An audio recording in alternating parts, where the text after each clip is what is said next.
بڑی صاحب مجھے یہ فرمائیے گا کہ یہ علی بھائی جو بات کر رہے تھے کہ آپ تھوڑے جذباتی ہو گئے تھے، یقین کہ اٹس ناٹ بیکاز کہ جی سوال کی آخری نشست ہے، یہ تو باب کھلتے ہیں، بند ہوتے ہیں، چلتے ہیں. الحمدللہ I am still working with my channel اور دوسرے پروگرام میں آؤں گا ساتھ.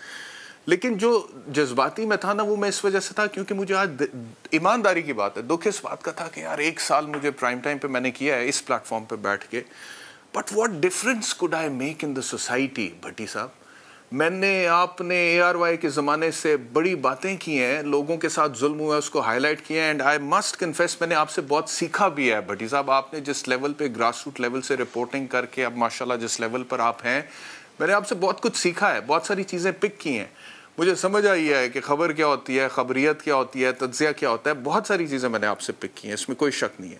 لیکن وہ جو ایک زمانہ طالب علمی سے ایک ظلم کے خلاف کھڑے ہونے کا مائنڈ سیٹ تھا، جب ہم کہتے تھے اس زمانے میں شعر پڑھتے تھے کہ آج ایک نمانا بولے آئے کل بولن گے کئی ہور، پھر چوئے سمندر بن کے ٹرن کوئی ایسی ٹور، حق منگیے ایک مٹھ ہو کے جگ اچ پہ جائے شور، اے ترتی آنکھیں مان نال میرے پت نہیں کمزور، میرے پت نہیں کمزور. تو مجھے پتا عارف امید بھٹی کمزور نہیں ہے، اس دھرتی کا بیٹا.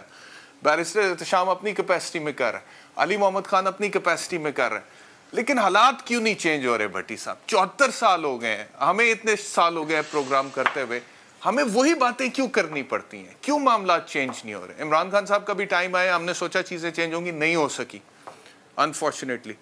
کب چینج ہوں گے؟ کیسے چینج ہوں گے بھٹی صاحب؟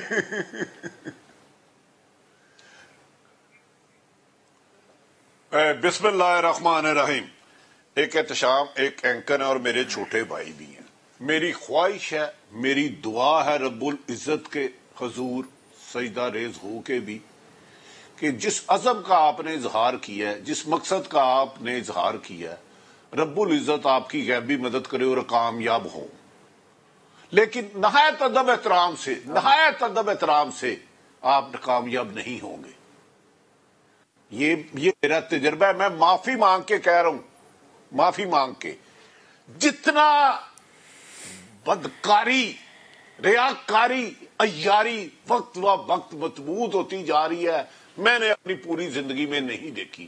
میں نے 10 سے 12 الیکشن کور کی ہیں ایز ایک چھوٹے سے ادنا سے ساتھی. آپ نے ایک لفظ کہا تھا، طاقتور اور دولت مند جب قانون خرید لے، تو جس ملک میں انصاف بکتا ہو وہاں ہجومی فیصلہ کرتے ہیں. جس ملک میں بنیادی حقوق 2-3% لوگ 97% لوگ کے حقوق سلب کر جائے وہاں قتل ہی ہوتے ہیں. میرے نبی پاک محمد صلی اللہ علیہ وسلم رحمت اللہ علیہ تھے کل کائنات کے لیے. ایک علی بھائی نے، میرے بھائی نے بتائی آپ کی حدیث مبارک ہے، آپ نے فرمایا کہ جس نے کسی غیر مسلم شخص کو ناحق قتل کیا اس پر جنت حرام کر دوں گا، اس رحمت حرام ہے. یعنی کہ ہم ساری عمر برائیوں سے، بدیوں سے اس لیے بچتے ہیں کہ جنت میں جائیں، دوزخ کا ایک لمحہ نہیں ہے. تو اللہ معاشرت ان لوگوں کے لیے جنہوں نے یہ سیالکوٹ ظلم کیا ہے جنت ہی حرام کر دی ہے. زندگی کا مقصد کیا ہے؟ برائیوں سے بچنے کا، کہ روز حشر میں ہمیں اللہ بادشاہ نبی کی شفاعت سے ہمارے گناہ معاف کر کے جنت میں لے جائے. تو میری معذرت چاہتا ہوں، اس ملک میں مجھے بہتری کے کوئی آثار نہیں. ابھی میرے علی بھائی نے کہا قلم کا مزدور، قلم کے مزدور پر جو ادھر ہو رہی ہے نا، میں کچھ باتیں سینے میں دفن کرتا جا رہا ہوں. آج کل جو پنجاب میں ٹارگٹ کلنگ کر رہے ہیں نا جرنلسٹوں کی، یہ کوئی بات نہیں. ہم نے مشرف کا بھی دور دیکھا، بے نظیر صاحبہ کا بھی دیکھا، جنیجو کا بھی دیکھا، یہ بھی گزر جائے گا. اوپر رب ہے نا، وقت سے پہلے مر نہیں کوئی سکتا، وقت آ گیا تو مجھے بچا نہیں سکتا. لیکن احتشام صاحب آپ اپنی جدوجہد جاری رکھیں. میں تھک چکا ہوں ان طاقتور زگوٹا جینوں کے آگے. ان کے پاس بہت حربے ہیں قلم کو دفن کرنے کے.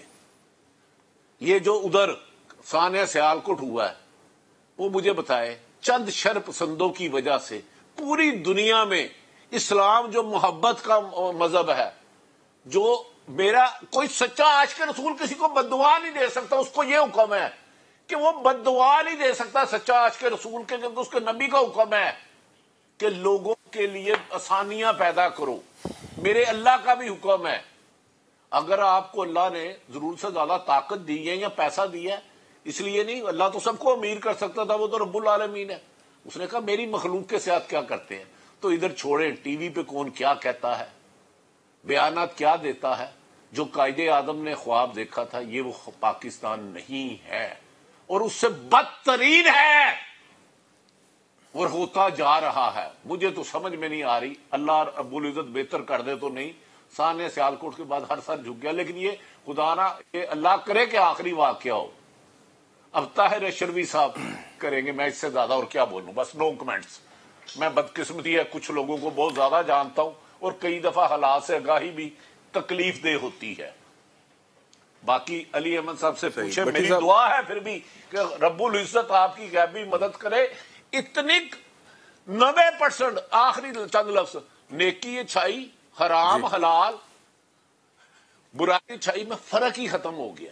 اور کوئی محسوس بھی نہیں کرتا، کوئی کہتا بھی نہیں کہ یار یہ دل سے بھی نہیں ہم کہتا کہ سب سے کم درجہ ہے برائی کو روکو، ہاتھ سے روکو، زبان سے یا دل میں. میرا خیال ہے اب ہم اس درجے پہ آ گئے ہیں.